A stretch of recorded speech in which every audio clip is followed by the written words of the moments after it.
Hola, les habla Gabriel Pereira. En este pequeño curso les estaré explicando ciertos conceptos fundamentales para a lo que se refiere a la revisión de la literatura y sistematización de la información. ¿Ok? Estaremos viendo ciertos elementos claves para hacer una búsqueda eficiente. A analizar ciertos puntos sobre bases de datos y operadores de búsquedas en bases de datos que podemos encontrar en la web. ¿Ok?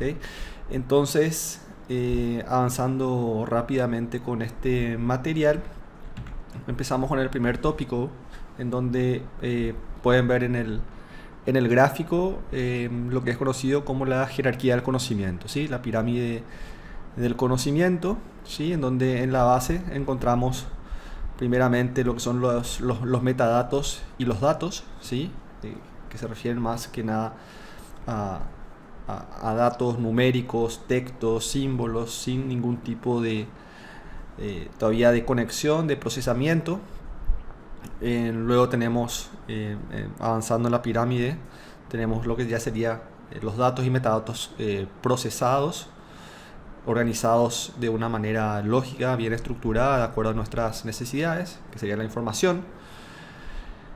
Luego eso nos permite llegar al conocimiento, y esos conocimientos bien aplicados nos permiten ya elaborar una idea construida en base a esos datos, metadatos, información y conocimiento en algo inteligente, inteligible, eh, que podría o no generar nuevos conocimientos a través de un proceso de divulgación en sociedad, esos aprendizajes que se han realizado durante todo ese proceso, ¿sí?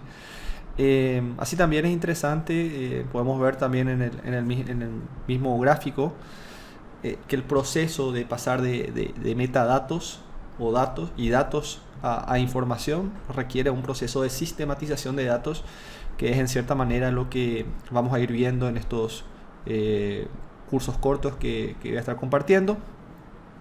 El proceso para pasar digamos, de la información que podamos eh, agrupar o seleccionar y eso convertirlo en conocimiento va a requerir de un proceso de aprendizaje, ¿sí? Que también tiene que estar sistematizado y estructurado siguiendo una lógica preestablecida. Y ya con el conocimiento, fruto de ese aprendizaje durante el proceso, nos va a permitir llegar a construir algo inteligente, inteligible, que también se suelen mencionar en la pirámide de conocimiento como sabiduría, ¿sí? Que es ya el resultado de todo ese proceso que construimos desde su principio, ¿sí? Bueno, entonces, continuando también con lo que sería la primera etapa, ¿sí? Con la base de la pirámide, los datos y metadatos, podemos ver un gráfico que me gusta bastante porque resume bastante bien justamente todo ese proceso. Vemos en el primer cuadro, el rectángulo de arriba a la izquierda, son los datos. Vemos los datos que tenemos que ir a buscar, que tenemos que ir a seleccionar, que todavía no tienen ningún tipo de conexión, no están agrupados, no, están totalmente desorganizados, y que de acuerdo a nuestras necesidades tenemos que ir a buscarlo en el lugar correcto. Tenemos que agruparlos de acuerdo justamente a nuestras necesidades y a la disponibilidad que exista, ¿no? De esos datos, ¿verdad? Eh, que nos va a servir luego para en el proceso poder llegar a la instancia del conocimiento y de la inteligencia. Entonces, en esa primera etapa de los datos, necesitamos saber dónde ir a buscar esos datos, dónde podemos encontrar los datos que necesitamos, ¿sí? Entonces, para buscar esos datos necesitamos realizar una búsqueda eficiente, inteligente. Normalmente cuando hablamos de búsqueda inteligente o eficiente nos estamos refiriendo a, primeramente en ese proceso tenemos que identificar la base de datos a ser utilizada, dónde vamos o dónde iremos a buscar esos datos que nos van a permitir eh, continuar en nuestra jerarquía de conocimiento. Toda esa búsqueda que realicemos debe estar bien documentada, de manera que Cuando lleguemos a la instancia de la inteligencia, de la construcción de nuevos conocimientos y que podamos divulgar esos nuevos conocimientos, podamos a través de esos documentos podamos demostrar digamos que el proceso fue bien realizado y que también ese proceso puede ser replicable por otras personas que deseasen, digamos, verificar nuestros nuevos conocimientos. Por ello deben quedar evidencias de ese camino de búsqueda, qué criterios consideramos para hacer las búsquedas, qué resultados obtuvimos en cada uno de esos procesos. Para realizar esas búsquedas, evidentemente vamos a tener que determinar ciertos criterios de inclusión o exclusión de los resultados. Entonces, a medida que vayamos avanzando con las búsquedas, debemos determinar claramente cuáles fueron nuestros criterios para incluir o excluir alguno de los documentos o de los datos que hayan sido resultado de las búsquedas que hayamos realizado. Tenemos que hacer una identificación de la lista final de los documentos a ser estudiados. Evidentemente, es muy probable que durante todo ese proceso de búsqueda realicemos varias búsquedas con distintos criterios de inclusión y exclusión, y en función a los resultados finalmente lleguemos a un punto final en donde estemos satisfechos con los criterios aplicados y con los resultados obtenidos, y finalmente esos van a ser los resultados finales, y esos resultados finales digamos que serán los resultados que vamos a estar utilizando para llegar a conclusiones finales. Eso debe estar bien documentado también. Una vez que tengamos también esa base de datos ya depurada y organizada, tenemos que hacer los análisis bibliométricos de esa muestra, que nos van a permitir sacar varias conclusiones desde el punto de vista del origen de los autores, de las afiliaciones, de las citaciones, de las colaboraciones que hubieron entre distintos centros de investigación, entre el camino que digamos que se dio dentro de un tópico analizado, etcétera, etcétera. Hay varios indicadores bibliométricos que nos pueden ayudar justamente a hacer un buen análisis de esa muestra que tenemos de nuestra base de datos. Y finalmente, para pasar también, digamos, de lo que es la información al conocimiento, se requiere un proceso de aprendizaje, habíamos dicho, y para facilitar ese proceso de aprendizaje y también ayudarnos en lo que va a ser nuestro proceso de redacción de todo ese proceso y esa experiencia que vamos a tener en este proceso, va a ser de mucha ayuda construir una matriz de análisis de documentos, que también vamos a hablar un poco de ello en este curso. Bueno, entonces, ya que tenemos bien identificados justamente esos elementos necesarios para una búsqueda eficiente, ese primer paso de identificar la base de datos, algunas de esas bases de datos más comúnmente utilizadas son las que se ven a continuación. Tenemos, digamos, una de las herramientas que más utilizamos en esas primeras búsquedas de manera general, sabemos que es el Google académico, ¿sí? Donde podemos encontrar documentos de acceso abierto, ¿sí? Sin ningún tipo de restricción, que son publicados por los autores, por ciertas revistas que son open access. Luego tenemos también digamos, bases de datos de editoriales científicas que son de contenido pago, como Elsevier o Web of Science o EBSCOhost, ¿sí? Afortunadamente nosotros acá en Paraguay, a través del Consejo Nacional de Ciencia y Tecnología, CONACYT, a través también de su plataforma SICO, podemos acceder a estas editoriales pagas como Elsevier y EBSCO, ¿sí? Entonces les recomiendo que si todavía no tienen su usuario, vayan a la plataforma de SICO, ¿sí? Y puedan ahí hacer el rellenado del formulario, solicitar su usuario. Normalmente tarda un tiempito en habilitarse el usuario, pero luego el acceso es ilimitado. Les va a ayudar bastante en las búsquedas que puedan realizar para sus trabajos, y es bastante práctico justamente para realizar búsquedas mucho más eficientes, donde van a encontrar también y van a tener acceso a documentos mucho más técnicos y eso enriquece bastante, digamos, los resultados que luego podemos estar publicando, ¿sí? Seguidamente, entonces, una vez que ya tenemos identificado la base de datos que se adapta mejor al tema que estamos buscando, ¿sí? Sabemos que en cada una de las ciencias normalmente hay editoriales que se enfocan en una o más de estas. Entonces, dependiendo de la ciencia en la cual nos estamos enfocando al tema, vamos a estar eligiendo una u otra base de datos que se adecue mejor a nuestra búsqueda. Todas las bases de datos tienen sus ventajas y desventajas, y ya depende realmente de cada uno la elección que realiza de la base de datos correspondiente, y cómo puede fundamentar eso también dentro de lo que es la documentación de la búsqueda realizada.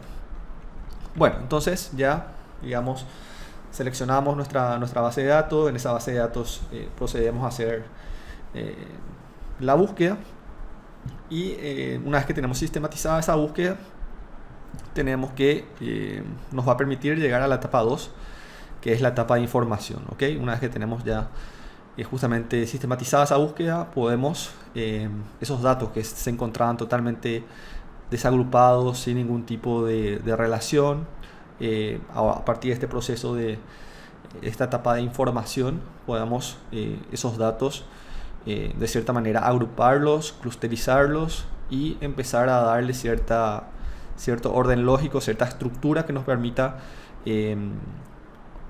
llegar al proceso de conocimiento, ¿sí? Entonces también eso queda bastante gráfico también, como ustedes pueden ver aquí en la diapositiva, y que lo habíamos también mencionado previamente. Entonces, ¿cómo vamos a realizar esa búsqueda que nos permita agrupar esos datos de manera eficiente, que nos permita identificar ciertos patrones y que nos facilite también luego la construcción de conocimiento? Entonces veamos un pequeño esquema de cómo realizar una búsqueda avanzada, ¿sí? Entonces, esa búsqueda avanzada podemos realizarla de manera general de tres maneras, ¿verdad? Una sería hacer la búsqueda a partir de operadores booleanos, ¿sí? Los operadores booleanos más comunes o comúnmente utilizados son el AND, OR o NOT, que vamos a ver a continuación. Luego tenemos las búsquedas parametrizadas. Normalmente en las bases de datos podemos seleccionar ciertos criterios comunes, ¿sí? Que facilitan la búsqueda de documentos, ya sean artículos, libros, PDFs, documentos de discusión, textos de conferencias, etcétera, etcétera, a partir de ciertos criterios como el título, el sitio, el formato y muchos otros que aquí todavía no son mencionados. Y finalmente la tercera opción es hacer una búsqueda combinada, ¿verdad? Además de utilizar los operadores booleanos, también utilizar las opciones parametrizadas, ¿ok? Entonces, empecemos viendo lo que son los operadores booleanos básicos. Entre los operadores booleanos básicos, entonces encontramos justamente los tres más comunes: el OR, que significa o en español, que es producto de la suma de los términos, como ustedes pueden ver; el AND, que es la combinación de términos; y el NOT, que es la exclusión de uno de los términos. Ustedes pueden ver en los gráficos, ¿sí? Por ejemplo, en el caso del operador booleano OR, que lo que estamos buscando es ambos. Al colocar en el buscador y utilizar el operador OR, vamos a estar encontrando vamos a estar haciendo la búsqueda de dos términos al mismo tiempo. O sea, la base de datos, como ustedes ven ahí, va a buscar las referencias que tenga cualquiera de los términos que utilicemos en la búsqueda. El AND va a estar realizando la búsqueda de uno, que en la búsqueda la palabra que utilicemos contenga ambos elementos mencionados, y el NOT va a excluir uno de ellos, ¿ok? Entonces son operadores bastante útiles al momento de realizar búsquedas en las bases de datos correspondientes. Algunos ejemplos que pueden encontrar aquí, por ejemplo, las comillas también normalmente son muy útiles en las plataformas como Google Scholar, que hacen búsquedas exactas de las frases exactas o de palabras exactas que también reduce mucho más o limita la búsqueda y lo hace mucho más exacta, mucho más precisa. El signo menos también funciona como un criterio de exclusión y también hace que las búsquedas sean mucho más precisas de acuerdo a nuestras necesidades. Otra de las, si bien no es un operador booleano ni es un símbolo, normalmente él define 2 puntos, también es un criterio de búsqueda que se utiliza mucho sobre todo en plataformas del tipo de Google, Scholar y plataformas de búsqueda generales, que facilita la búsqueda de definiciones. Lo mismo funciona para la expresión cite 2 puntos, ¿sí? Que nos permite encontrar sitios web específicos. De la misma manera hay otros símbolos que permiten hacer búsquedas de palabras similares, el criterio del operador booleano OR que ya habíamos visto previamente, y también otros criterios de búsqueda que ustedes van a poder ver en las diapositivas correspondientes, que facilitan bastante esas búsquedas, sobre todo en plataformas como Google Scholar principalmente. Así también dentro del material van a poder encontrar, les facilité un enlace a un resumen donde hay varios operadores y varios criterios de búsqueda que facilitan mucho el trabajo, sobre todo cuando trabajamos con bases abiertas o plataformas abiertas como Google. Pero evidentemente también ustedes en la web pueden encontrar muchos de estos atajos para realizar búsquedas mucho más eficientes y mucho más precisas que van a permitirles llegar a documentos más útiles y más probablemente mucho más vinculados al tema que realmente están buscando. Bueno, también habíamos hablado de que cuando hacemos una búsqueda tenemos que definir claramente cuáles son nuestros criterios de inclusión o exclusión. ¿Okay? Esos criterios, digamos que los criterios más comunes, que finalmente son algunos de los primeros parámetros dentro de esa búsqueda parametrizada, son las palabras claves, ¿sí? que son los keywords, el título mismo, o sea, palabras que aparecen en el título, o palabras claves que estamos buscando que aparecen en el resumen, en el abstract. Así también nuestra búsqueda parametrizada, que va a servir como un criterio de exclusión o de inclusión, podría ser el año de publicación, si es que solamente nos interesan publicaciones que fueron, o sea, artículos o libros o revistas u otros que hayan sido publicados en un periodo X. También eso puede ser definido dentro de esa búsqueda parametrizada. También podemos utilizar como criterio de exclusión o de inclusión la cantidad de citaciones, es decir, si un documento no fue citado un mínimo de veces, no lo consideraremos para nuestra investigación, y si cumple con ese requisito, si lo consideramos, es una alternativa. El tipo de documentos también podría ser otro criterio de exclusión, si solamente vamos a trabajar con artículos científicos o si también vamos a considerar otros tipos de documentos como las revisiones o artículos de conferencia o libros u otros. ¿Okay? Así también, bueno, el criterio de exclusión, digamos, como ya lo habíamos hablado, también podría ser la misma base de datos. ¿Okay? Si es que decidimos trabajar solamente con una base de datos o podemos trabajar con varias, ya también es una de las decisiones del investigador justamente explicar cuáles son las razones por las cuales decide trabajar con 1, 2, 3 o más bases de datos para realizar su investigación. Así también para lo que sería la revisión de los documentos,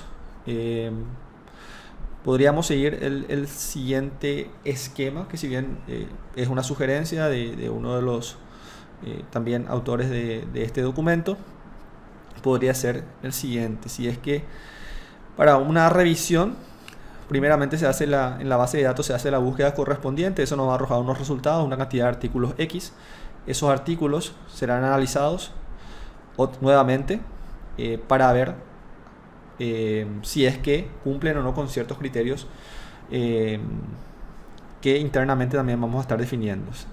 Por más de que utilicemos esos criterios de inclusión y exclusión, aún así digamos que los resultados arrojados no van a ser probablemente 100% eficientes, y eso va a requerir otro proceso de depuración de manera manual. Dentro de esa depuración manual que hagamos de los documentos que vamos a estar o no considerando, podríamos seguir este proceso como les estoy mencionando. Si es que ese documento se adecua a lo que está al tópico que estamos buscando, ¿sí? Pasa a la siguiente etapa. Si no, el artículo es rechazado, ¿sí? Si pasa a la siguiente etapa, tenemos que definir, si bien está relacionado con el tema que estamos analizando, tenemos que definir si es que ese artículo, ese documento podría ser dos criterios que podríamos considerar: si es un caso de estudio, un caso de aplicación, o si es un documento básico que analiza de manera general el tema que estamos estudiando. Estos son solamente un esquema, un diagrama de referencia para analizar cómo podríamos aplicar esta revisión de documentos de manera manual, ¿ok? Entonces, si es que cumple con alguno de esos dos requisitos, de ser un estudio de caso particular o un estudio de manera general, pasa a la siguiente etapa, donde nuevamente evaluamos en función a una lectura rápida de los resultados y de la metodología, o de algún aspecto más, a partir de una lectura un poco más general del documento. Finalmente estaremos decidiendo si es que vamos a estar procesando, pasándola, digamos, a la instancia de resultados o de documentos que vamos a estar analizando finalmente para nuestro estudio, o si finalmente, a pesar de cumplir con ciertos criterios, lo rechazamos, ¿ok? Entonces, este es simplemente un esquema que podría servir para hacer una depuración de esa base de datos, de esos resultados obtenidos en una primera búsqueda, y que de manera manual estaríamos depurándolo de acuerdo al análisis un poco más en profundidad de los criterios que estamos definiendo para nuestra búsqueda. ¿Ok? Eso también nos va a permitir, digamos, extraer de esa, o sacar de esa búsqueda documentos que pasaron esa depuración a partir de ciertos criterios parametrizados o de operadores booleanos, pero que finalmente realmente no están realmente vinculados con nuestro tema de investigación.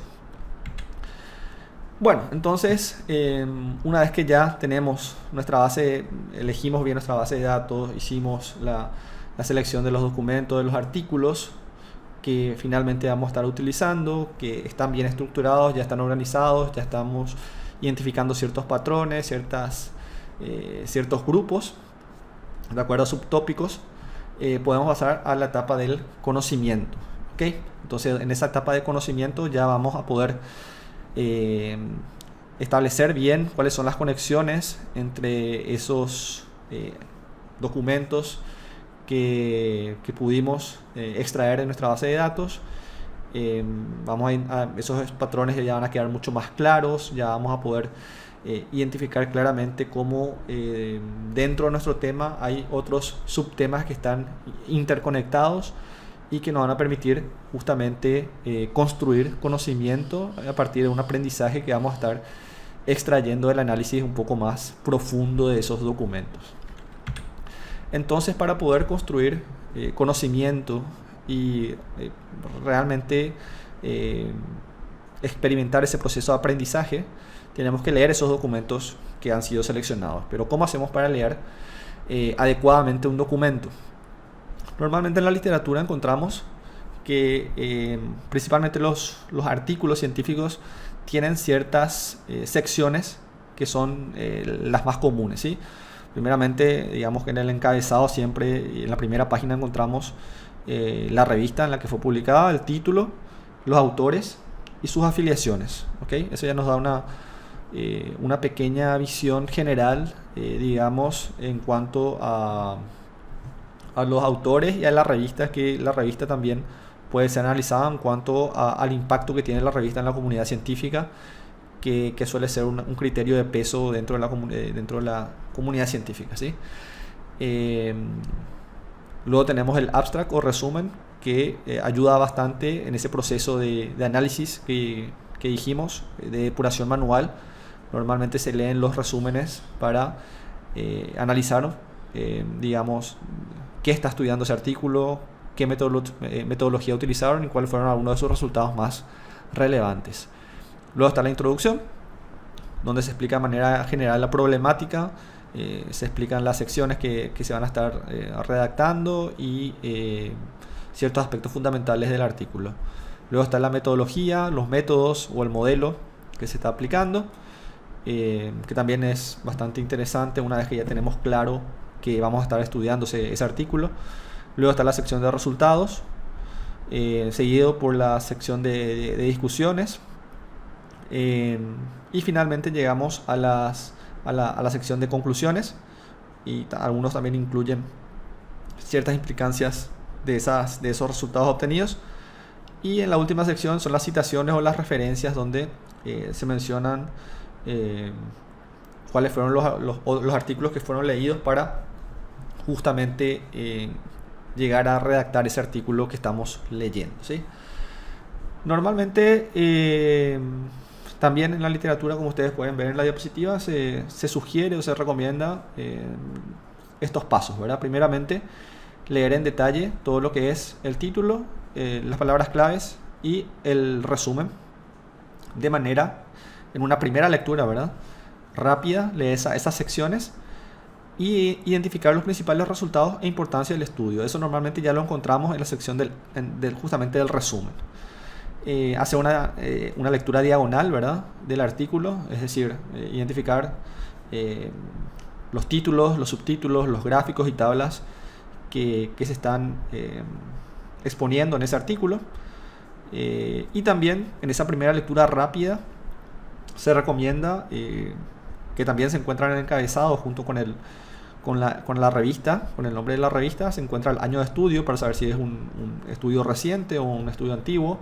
Identificar también qué metodología, si es una metodología cuantitativa, cualitativa o una combinación de ambas, el área de aplicación, qué ciencia, en qué área de la ciencia se está realizando ese estudio, la geografía, si es un estudio de caso aplicado a un país, a una ciudad, a una comunidad en particular, si es un estudio que está siendo realizado por autores de nacionalidad sobre un país en particular o no, también ayuda bastante en el análisis, y cualquier otro dato que consideremos relevante para nuestro estudio, ¿sí? Eso se hace en una primera lectura, digamos, general, rápida, o lectura diagonal, como también se suele decir.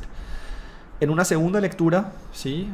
Y si es que ese documento realmente también ya pasó nuestros criterios de exclusión, tenemos que en una segunda lectura identificar claramente los problemas del estudio, ver y evaluar las evidencias de los resultados, si son pertinentes o no. Podría ser que esos resultados no son pertinentes o no se adecuan al tipo de análisis que estamos queriendo realizar. Evaluar un poco más a fondo la metodología aplicada, ¿sí? Efectivamente, si esa metodología se adecua al tipo de estudio que estamos queriendo realizar. Tenemos que evaluar la replicabilidad del estudio, es decir, si esa metodología podría ser aplicada en el caso que estamos queriendo analizar en nuestro tema de investigación, y si no, ¿por qué? Y también así identificar lo que son las limitaciones de estudio. Todos los estudios tienen o presentan limitaciones que normalmente se encuentran dentro de la sección de discusión o normalmente en la sección de conclusiones, en un apartado totalmente separado, que nos permiten comprender justamente cuáles podrían ser algunas consideraciones que se tendrían que tener en cuenta justamente al analizar los resultados y que surgen como parte de esas limitaciones. En una tercera lectura ya hay interpretar los datos y resultados obtenidos, comprender claramente cuáles son las conclusiones e implicancias del estudio, e identificar la relación con el propio caso de estudio y su posible o no replicabilidad, como habíamos dicho en la segunda lectura, en la lectura previa.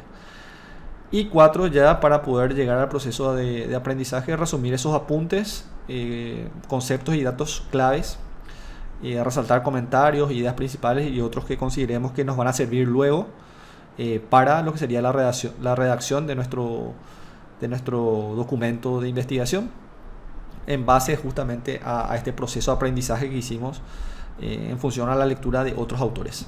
¿Okay? También, así como leer un documento adecuadamente, no existe una regla. Se han dado cuenta que de hecho se hacen varias lecturas antes de llegar a esa última lectura donde extraemos toda esa información, digamos, clave. El proceso, digamos, lógico o básico sería partir del encabezado, el título del artículo, y ir lentamente desde el resumen, la introducción, digamos el marco teórico y otros, para llegar finalmente a lo que serían las conclusiones. Acá se muestra un camino, digamos, alternativo, donde se parte del título, el resumen o abstract, luego se lee la introducción, la conclusión, la metodología y último la revisión de la literatura, porque normalmente la revisión de la literatura, más que nada, digamos, el mismo camino de búsqueda que estamos realizado por otros autores, ¿sí? Este sería un camino, digamos, alternativo al básico que habíamos visto previamente, en donde partíamos del título, los autores, la afiliación, el resumen, la introducción, la metodología, los resultados, la discusión, la conclusión y las referencias. Digamos que es el orden en que normalmente se presenta un artículo y que sería una de las posibilidades que podríamos seguir para dar una lectura de un documento, pero eso ya a partir de justamente ese proceso interno que vamos a estar realizando cada uno. Evidentemente cada uno va a definir cuál es el orden que mejor se adecua a su forma de realizar la investigación, dependiendo también del tipo de lectura que está realizando en ese momento, del objetivo que tiene su lectura. Si es una primera lectura, probablemente no vaya a ser una lectura tal vez todavía de la revisión de la literatura, sino que vaya a los aspectos más importantes que dijimos que eran el título, el resumen y las palabras claves. Tal vez en una segunda lectura prefiera ir directamente a la revisión de la literatura para ver qué autores fueron la base de ese artículo, o quisiera ir directamente a la metodología para aprender más de cómo se llegaron a los resultados que se proponen o que se redactan en el resumen, etcétera. ¿Okay? Entonces no hay una regla básica para una lectura eficiente, pero ya depende mucho de ese proceso de prueba y error que cada uno va a ir realizando en su proceso de investigación. Finalmente, en esa última etapa que dijimos de inteligencia, en esa jerarquía de conocimiento, aquí podríamos decir que en este gráfico se pueden ver en esos tres cuadros en la parte inferior, ¿sí? Donde ya se identifican, digamos, aspectos fundamentales de esa investigación. Se va a generar, digamos, una sabiduría, un nuevo conocimiento, y ese nuevo conocimiento va a generar un impacto en la comunidad a través de esos resultados que van a permitir justamente la generación de nuevo conocimiento útil para la comunidad científica, para la sociedad civil, dependiendo del ámbito en donde se esté realizando esta investigación. ¿Okay? Entonces, digamos que de manera general este pequeño curso principalmente se está centrando en la parte superior de este gráfico, todo lo que fue la sistematización de la información, en una búsqueda eficiente, en la identificación de ciertos patrones, de ciertas conexiones entre los datos que fueron seleccionados previamente, con el objetivo obviamente de finalmente llegar a generar impacto, ¿verdad? Que nuestros resultados, que nuestra investigación genere impacto en nuestra área de actuación. Adicionalmente también dijimos que para poder llegar justamente a la etapa final de generar impacto, de generar conocimiento, digamos, y sabiduría, inteligencia, teníamos que sistematizar la información. Entonces, dentro de esa búsqueda, ¿sí? Digamos que dijimos que se iban a realizar, probablemente se realicen varias búsquedas en esas bases de datos especializadas, ¿okay? Ya sea base de datos pagos o digamos de acceso libre, y esas búsquedas deberían quedar bien documentadas Por ejemplo, aquí ustedes pueden ver una búsqueda que se realizó sobre lo que sería el nexo agua y energía, que es digamos un tópico bastante en boga dentro de lo que es el análisis de los objetivos de desarrollo sostenible. Y aquí se muestra, digamos, los criterios que se utilizaron o las palabras claves que se utilizaron para la búsqueda correspondiente. ¿Okay? En la tercera columna ustedes pueden ver que inicia con las palabras en mayúscula, título, ABS, que es abstract, y key, que es la manera corta de referirse al resumen, a los keywords, perdón, las palabras claves. Entonces la búsqueda va a estar enfocada en esas tres secciones del artículo, y en esas tres secciones lo que va a hacer el motor de búsqueda, lo que va a hacer es buscar esas palabras que se encuentran entre comillas, ¿sí? Por ejemplo, Water Energy Nexus. Ahí también ustedes ven el operador booleano que habíamos hablado, OR. Y muchas otras palabras que ustedes pueden ver que en esa primera búsqueda, que es la más general, hay varias palabras que están siendo consideradas en la búsqueda, ¿sí? Entonces, ustedes pueden ver ahí que en esa primera búsqueda, entonces se van a buscar esas palabras que están entre comillas, todas esas palabras que están entre comillas, dentro de lo que son las secciones de título, resumen y palabras claves, que normalmente están en el encabezado, en la primera hoja del artículo. Luego de esa primera búsqueda, obviamente se van a generar resultados. Como es la primera búsqueda, vamos a ver que hay muchos artículos que tal vez no van a estar realmente relacionados con nuestra búsqueda específica. Entonces probablemente hagamos una segunda búsqueda. Nuevamente el tema es el mismo, ¿sí? El nexo agua-energía. Y obviamente en este caso en particular, nuevamente la búsqueda se hace en esas tres secciones nada más, en el título, en el resumen y en las palabras claves, pero esto ya depende de cada autor, si es que también quiere extender la búsqueda a otras secciones del artículo, o si solamente quiere reducir al resumen, o cuál sea su criterio de exclusión e inclusión en esta búsqueda. En este caso sería en un motor de búsqueda, en una base de datos, digamos, de tipo Scopus, que es una base de datos asociada a la editorial Elsevier. Entonces ustedes ven que en esa segunda búsqueda hay menos palabras que están siendo buscadas. Tal vez se afinó un poco más la búsqueda, se dio cuenta que algunas palabras arrojaban resultados que no estaban realmente asociados con lo que sería nuestro tema de investigación. Entonces esa es una segunda búsqueda, solamente teniendo en cuenta estas palabras que se encuentran entre comillas. Y también finalmente se ve que hay otra tercera búsqueda con otras palabras mucho más afinadas, digamos. Todas estas búsquedas, si hay una, dos, tres o más, ya queda a criterio del investigador y de lo que considera que es apropiado para su investigación, si es que requiere más búsquedas o menos, ¿okay? Dependiendo de que también esas búsquedas, esos criterios que se están utilizando, le permiten llegar a una selección razonable de artículos que están realmente vinculados con su tema de investigación. Luego también, además de esos, digamos, parámetros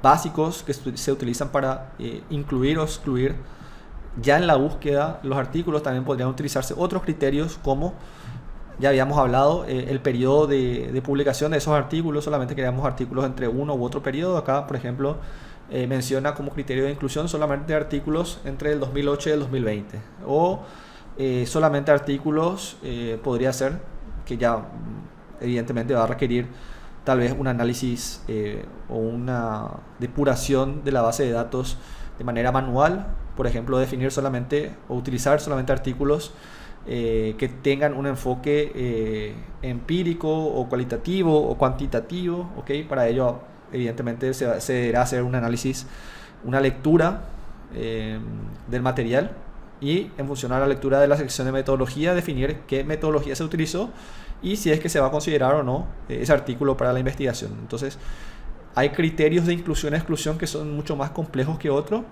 y que no se pueden hacer de manera automática dentro del buscador, sino que requiere que hagamos una lectura es decir, una depuración de manera manual.